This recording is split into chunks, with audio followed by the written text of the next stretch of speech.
ఇంకా ఈరోజు ట్రేడ్ అయితే కనుక 16 ఏప్రిల్ 2024 సంవత్సరం. ఈరోజు అనంతపురం టమాటా మార్కెట్లో ధరల సమాచారం, స్టాక్ గురించి తెలుసుకుందాం.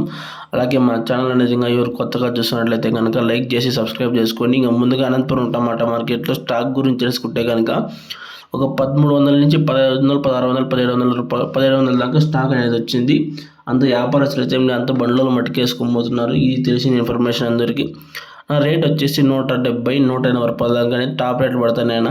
ఇది అనంతపురం సమాచారం. వీడియో నచ్చితే కనుక లైక్ చేసి సబ్స్క్రైబ్ చేసుకోండి. టాప్ వచ్చేసి 190 రూపాయలు అనేది భారత మండీలో వేశారు. ఇది ఇన్ఫర్మేషన్. Okay, thank you. నచ్చితే కనుక లైక్ చేసి సబ్స్క్రైబ్ చేసుకోండి. దీంతో మించి ఇన్ఫర్మేషన్ ఏం లేదు. ఇంకా కలికిరావు అప్లోడ్ చేయాలా, కేవలం 5 నిమిషాలు కలికిరావు అప్లోడ్ చేస్తా. Okay, thank you.